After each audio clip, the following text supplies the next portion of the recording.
Nungsiba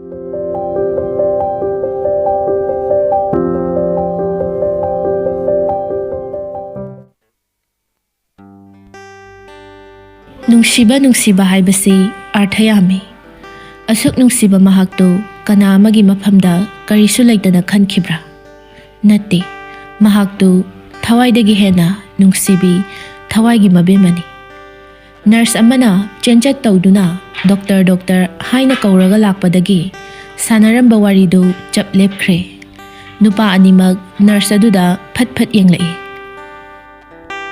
Sir, Ward number 4 gi patient hazado masa kaina mata hore. Nurse adugi pakhatpa matawduda wari liramba wari taramba nupa animag khangprek khangna pakhatna phuk hogatnarai. Hoi, lage salam. Asi haiduna ningthemda muk onsilaga. Adudi wari si kona musarasi. Asi hairaga Thanilsu prap chatkre. Ningthemsu pakhatna matung inarai. Thazana drip kapliba adu phoidatladuna loina langthoklamle. Aphang apai ba potna panglangdalangi. Manakta mi amada changluba yadre. Phamung adugi nakanda leiriba table adudagi glass adu tap pairaga laktana langlakpada Thanilgi laibakta pali. Thanilgi laibaktu I thokle. Ningthemdu pakhatna. Sokpur Thanil.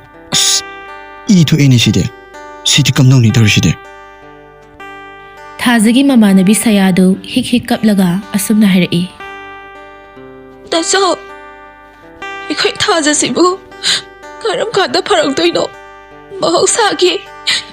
I quite may have ingang on the irang langzabato. Hangaroy draw. Mayam Bakapikino, Castorui, Pesengi Mamanga, Adumuto Wigan. No madi Sweden for a cani. Adumna Capsilla de Yara. Echo Yaribamokai, Mabu Wakan Wainanaba, Hanam Tohonam in the Kissi. Thazadi, Thanilgi idu ubada kikre. Tauramba sabtradu akibarom da onkre. Bet ki kachinda tasinduna phamkre. Mamit aniduna Thanilda kirup yengle. Purakadra, Chairakadra, Kizabagi maungni.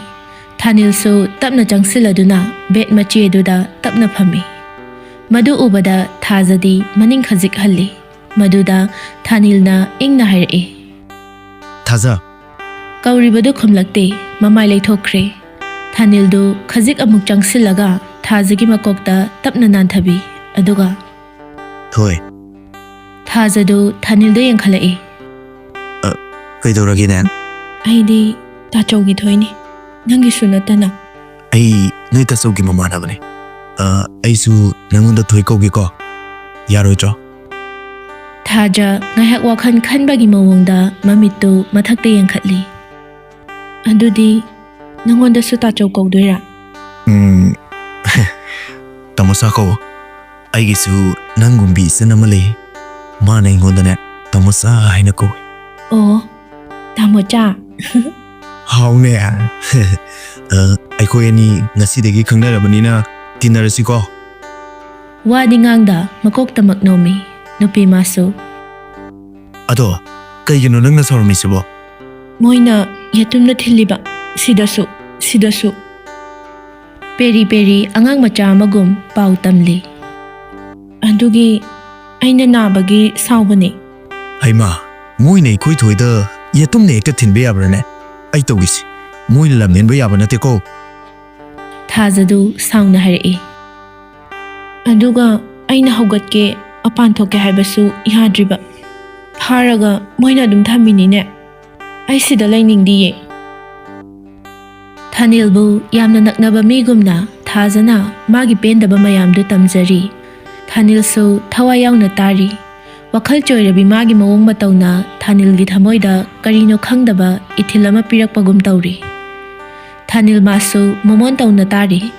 Ningthemdi machanna itap-tapna Thaninga wari saba yaba duda haraujay.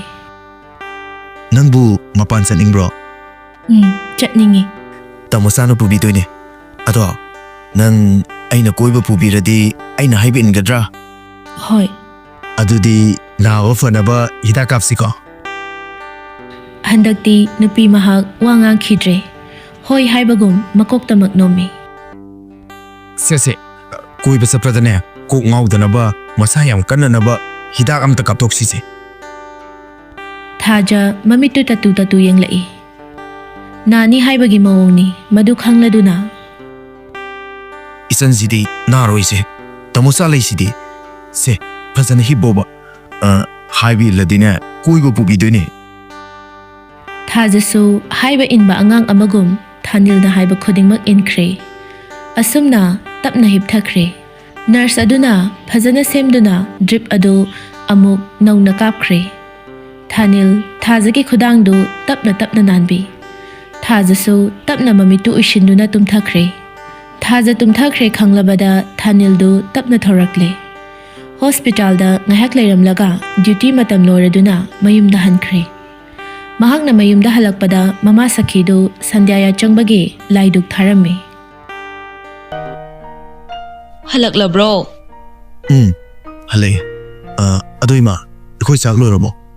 ꯂꯣꯏꯔꯦ꯫ ꯅꯆꯟꯅ ꯕꯣꯔꯥ ꯍꯧꯔꯤꯕꯅꯤ꯫ ꯑꯗꯨ ꯂꯣꯏꯔꯒ ꯆꯥꯔꯁꯦ꯫ ꯆꯪꯉꯣ꯫ ꯅꯐꯤꯅꯔꯣꯡꯒꯗꯣ ꯍꯣꯡꯗꯣꯛꯎꯔꯣ ꯑꯗꯨꯒ ꯆꯥꯔꯁꯦ꯫ ꯍꯣꯏ ꯏꯃꯥ꯫ ꯑꯁꯤ ꯍꯥꯏꯔꯝꯂꯒ ꯃꯥꯒꯤ ꯀꯥꯗ ꯆꯪꯈ꯭ꯔꯦ꯫ ꯊꯥꯅꯤꯜ ꯃꯥꯒꯤ ꯀꯥ ꯌꯧꯔꯛꯄꯒ ꯗ꯭ꯔꯦꯁ ꯍꯣꯡꯗꯣꯛꯂꯤ꯫ ꯂꯣꯏꯔꯗꯨꯅ ꯕꯥꯠꯔꯨꯝꯗ ꯆꯪꯂꯒ ꯃꯁꯥꯗꯨ ꯐ꯭ꯔꯦꯁ ꯑꯣꯏꯊꯣꯛꯂꯨꯔꯦ꯫ ꯃꯣꯖꯥ ꯐꯨꯔꯤꯠ ꯑꯃꯒ ꯍꯥꯄꯦꯟ ꯑꯃꯒ ꯁꯦꯠꯂꯗꯨꯅ ꯆꯥꯛꯈꯨꯝꯗ ꯆꯪꯂꯛꯏ꯫ ꯇꯣꯝꯕꯤ ꯆꯥꯛ ꯊꯤꯔꯕꯣ?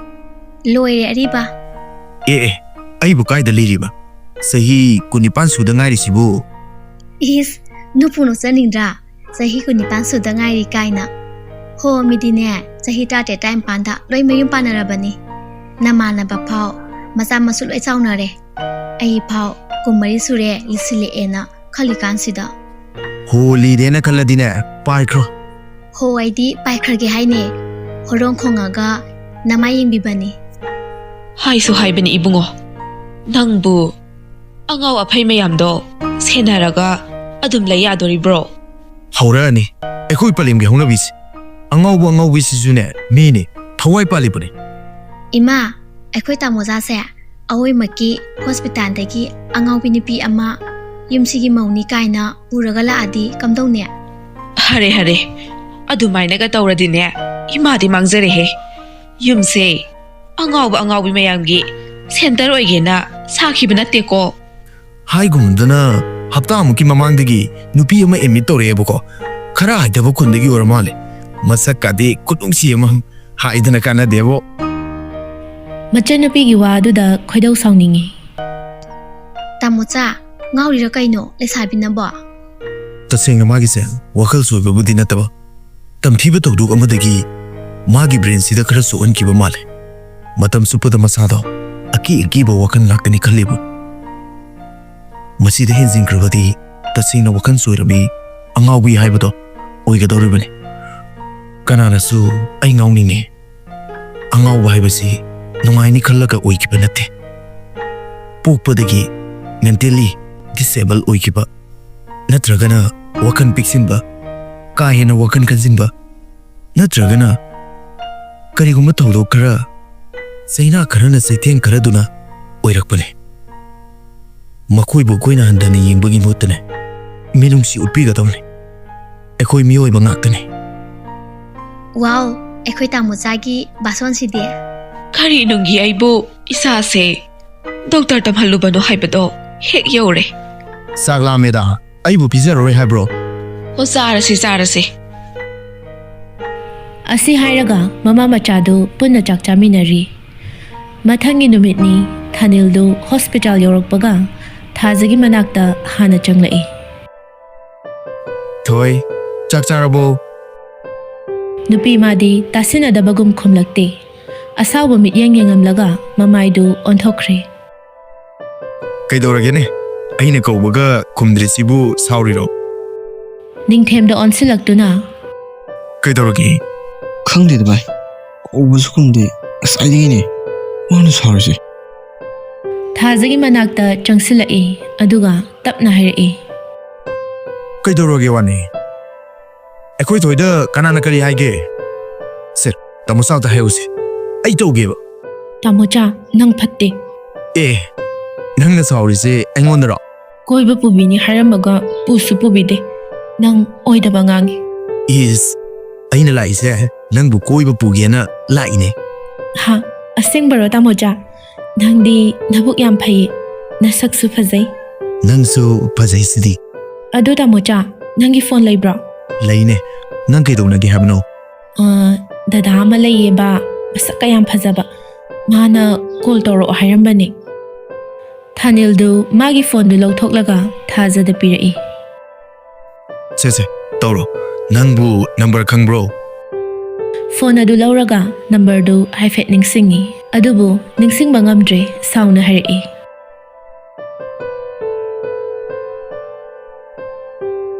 Tawroida call gamta. Manadi nongmatai ningsingaktraga aina mangonda call tawrugadra. Tawbiroina. Madi ay loba lakani haraga laksu lakti. Machin yam thibane. Madi. Aidi machin thiba mise hainade. Nungshide. Se tamoja nangi phone se loksilu. Asi haraga phone do Thanilgi makhutta pisilaga amuksu sauraga paithokaga laikre. Nupa masu matawdo ngahak yenglaga tapna harai. Chak sarabo nangbo. Chare. Adudi mapan thoase. Yaradra. Hoi, thoasi lao.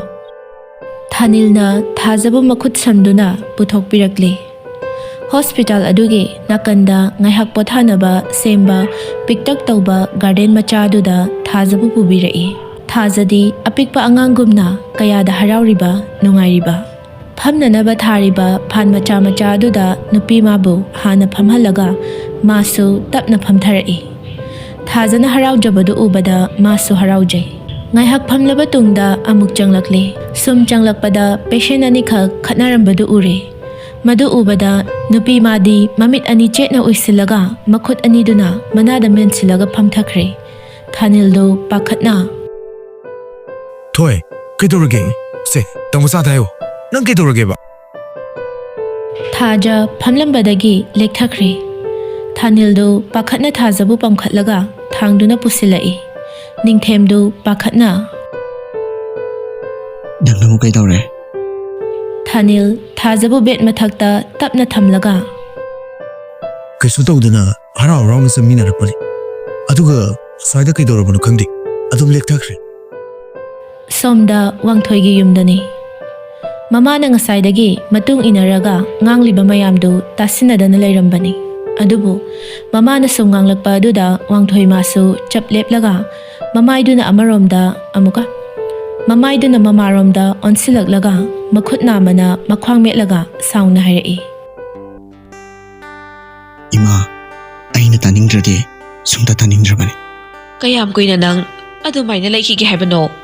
Aina laiba mongse yenge haibagidamagta nangna sana sinjaba natro. Nangi phanabani aina silise. Pare pare. Imana chukiba maiduna ngasidi. Nacho ai thamoise.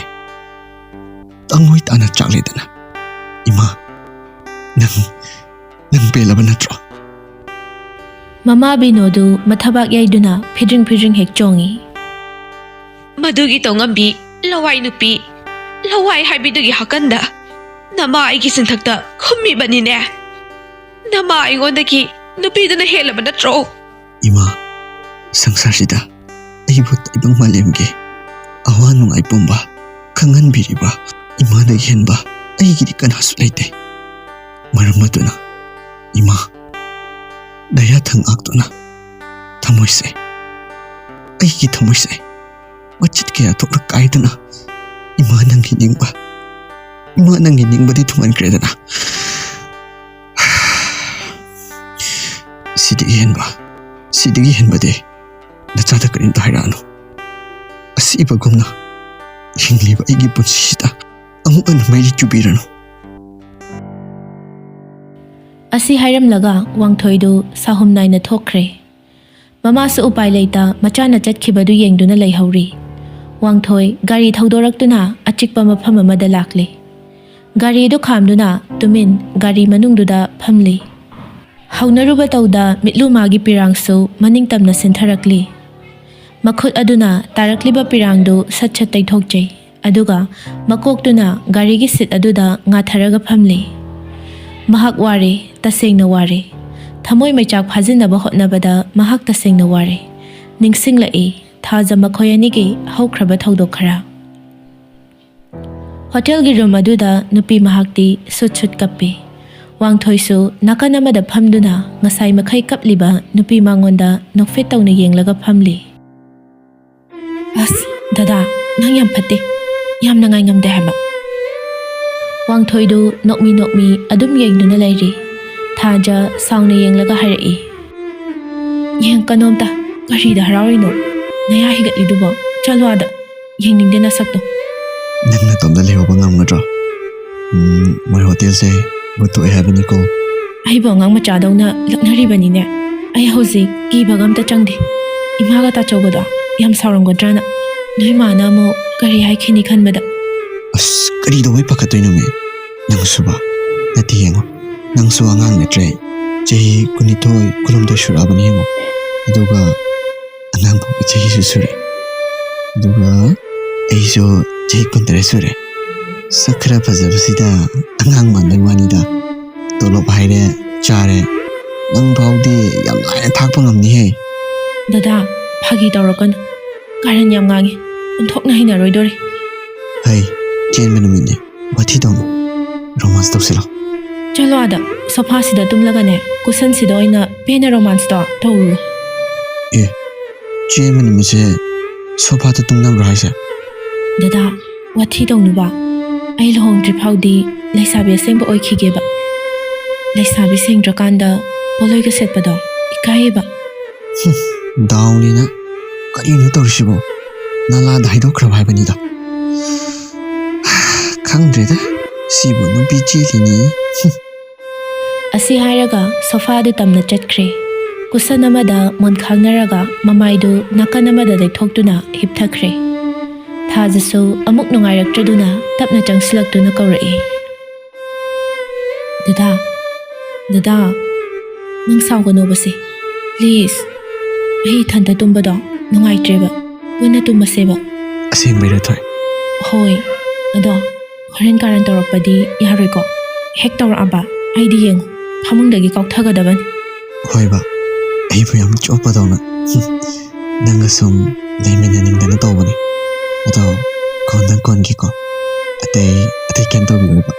ai kem tadiko asi hairam laga phamung ka khatuna hipthakre wangthoi su nakanda hiptharai thajabu konge haina makhutto tingthorai amuk sawrakadra khana sat konsile murum sonduna mamaidu leithokre Aish, karino pino sibo. Romantic ka yam oijade habanida. Igi daw sidiba. Pura tibak ta phamba haiduni. Ngasine aina saoktana namdani ijat lawni da. Adu su mamoine. Su ungsiba sibo. Kamaini masana yadana ijat lawdoi no ba.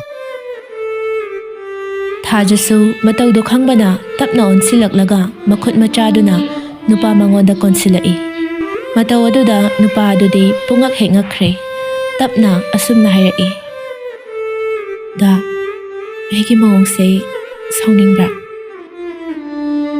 ngasai makhai mamai leithoktuna murum sonduna leiramba nupa masu thajadaba nupi magi wahai aduda mamaidu onsilaklaga nungsina mamai macha aduda makhut ani chang paisilaga nungsina maraibakta chupirai aduga magi pambomda monkhangna halaga asumna hairai Nami to shilo. Nangna igi thanung tumbado. Yeningdana tawbani.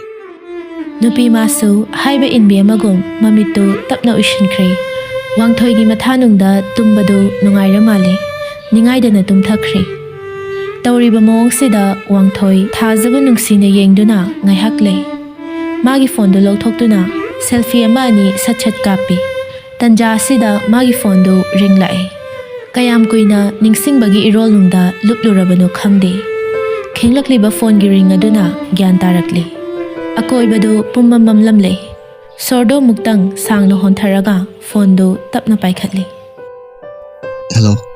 Hi, ibungo. Nang mo kay dalay ge. Thengene, lakna ba tawro? Hoi kaka. Ay lagi. Hoy, anjil na ba tawro? Theng na hanjin ba jo patte ko? ꯂꯥꯛꯑꯣ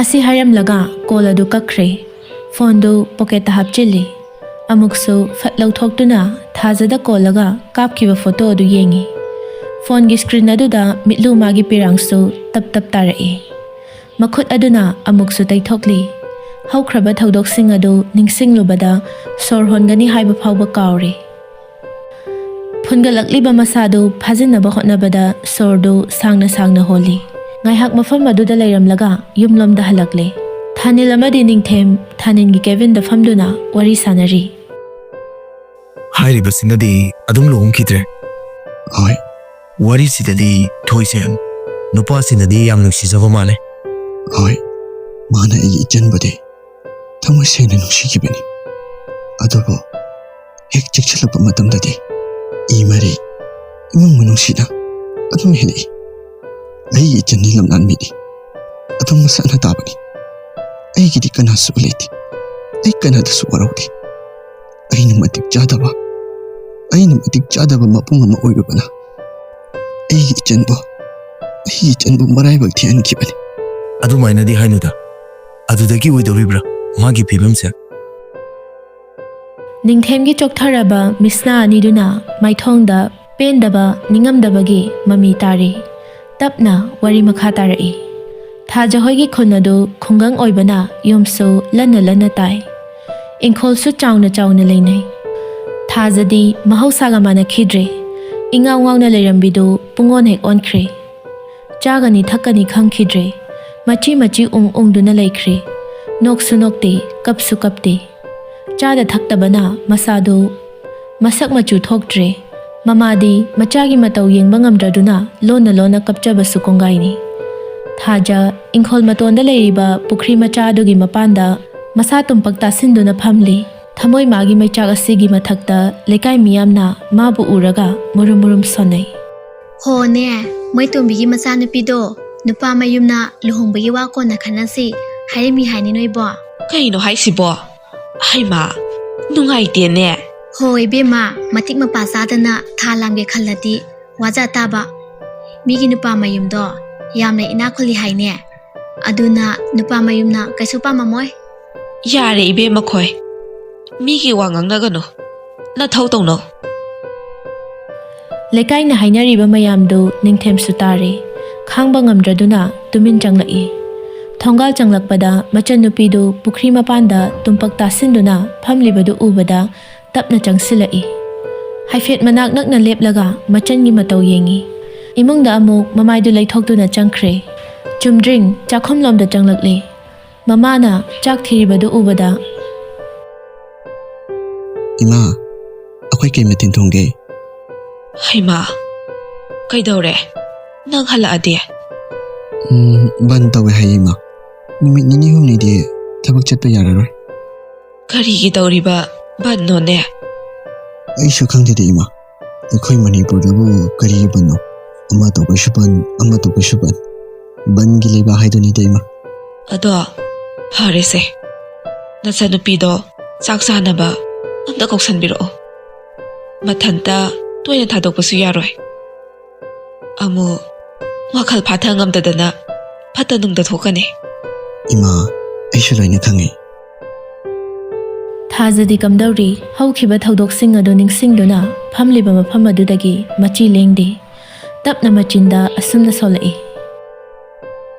ꯗꯗꯥ ꯅꯪ ꯑꯩꯕꯨ ꯀꯥꯎꯔꯕꯣ ꯅꯪ ꯑꯩꯒꯤ ꯅꯨꯡꯁꯤ ꯄꯟꯊꯨꯡ ꯍꯥꯏꯕꯗꯣ ꯑꯁꯤ ꯑꯣꯏꯔꯕ꯭ꯔꯥ ꯇꯟꯖꯥ ꯑꯁꯤꯗ ꯅꯤꯡꯊꯦꯝꯁꯨ ꯃꯆꯟꯒꯤ ꯃꯅꯥꯛꯇ ꯆꯪꯁꯤꯜꯂꯛꯏ ꯃꯆꯟꯒꯤ ꯃꯇꯧ ꯌꯦꯡꯕ ꯉꯝꯗ꯭ꯔꯗꯨꯅ ꯃꯥꯁꯨ ꯇꯞꯅ ꯐꯝꯊꯔꯛꯏ ꯋꯥꯈꯜ ꯑꯃꯗ ꯂꯩꯔꯝꯕ ꯊꯥꯖꯁꯨ ꯃꯕꯨꯡꯅ ꯈꯪꯍꯧꯗꯅ ꯐꯝꯊꯔꯛꯄꯒꯤ ꯁꯥꯍꯨꯝ ꯑꯗꯨꯗ ꯒ꯭ꯌꯥꯟ ꯇꯥꯔꯛꯏ ꯃꯤꯠꯂꯨ ꯑꯅꯤꯗꯨ ꯄꯤꯔꯥꯡ ꯊꯥꯡꯅ ꯄꯤꯇꯅ ꯊꯨꯝꯂꯤ ꯑꯗꯨꯒꯨꯝꯂꯕ ꯃꯆꯟꯒꯤ ꯁꯛꯇꯝꯗꯨ ꯌꯦꯡꯕ ꯉꯝꯗ꯭ꯔꯦ ꯃꯆꯟꯗ ꯅꯨꯡꯁꯤꯅ ꯌꯦꯡꯂꯒ ꯊꯣꯏ ꯑꯗꯨꯃꯥꯏꯅ ꯑꯗꯨꯝ ꯇꯧ ꯂꯩꯔꯗꯤ ꯅꯪ ꯅꯁꯥꯗꯣ ꯁꯣꯏꯗꯅ ꯁꯣꯛꯂꯛꯑꯅꯤ ꯅꯪꯇ ꯑꯆꯧꯁꯦ ꯌꯦꯡꯕ ꯉꯝꯗ꯭ꯔꯦ ꯏꯆꯟꯒꯤ ꯃꯇꯧꯁꯦ ꯑꯩ ꯌꯦꯡꯕ ꯉꯝꯗ꯭ꯔꯦ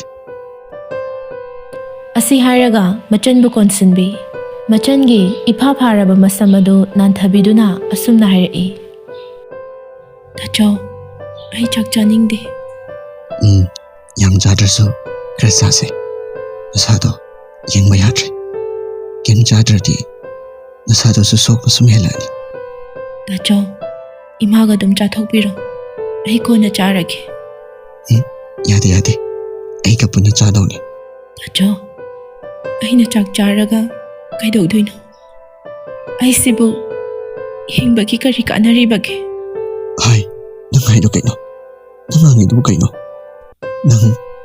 ꯅꯪꯕꯨ ꯏꯃꯥꯒ ꯅꯪ ꯇꯥꯆꯧꯕ ꯅꯨꯡꯁꯤꯗ꯭ꯔꯕꯣ ꯂꯥꯏꯔꯕꯅ ꯅꯅꯤꯡ ꯊꯨꯡꯍꯟꯕ ꯉꯝꯗ꯭ꯔꯦ ꯍꯥꯏꯗꯨꯅ ꯅꯪ ꯑꯩꯈꯣꯏꯗ ꯋꯥꯔꯧꯔꯕꯣ ꯇꯥꯆꯧ ꯑꯩꯅ ꯃꯔꯝ ꯑꯣꯏꯔꯒ ꯅꯈꯣꯏꯕꯨꯁꯨ ꯃꯤꯔꯛ ꯇꯤꯟꯕ ꯉꯝꯗ꯭ꯔꯦ ꯃꯤꯒꯤ ꯃꯤꯋꯥ ꯉꯥꯡꯅꯐꯝ ꯑꯣꯏꯔꯦꯀꯣ ꯌꯥꯔꯁꯦ ꯆꯥꯛ ꯆꯥꯊꯣꯛꯎꯔꯁꯤ ꯂꯥꯛꯑꯣ ꯑꯩ ꯆꯥꯅꯤꯡꯗꯦ ꯅꯪꯅ ꯑꯗꯨꯃꯥꯏꯅ ꯆꯥꯗ꯭ꯔꯗꯤ ꯑꯩꯁꯨ ꯆꯥꯔꯔꯣꯏ ꯅꯪ ꯑꯩꯈꯣꯏꯕꯨ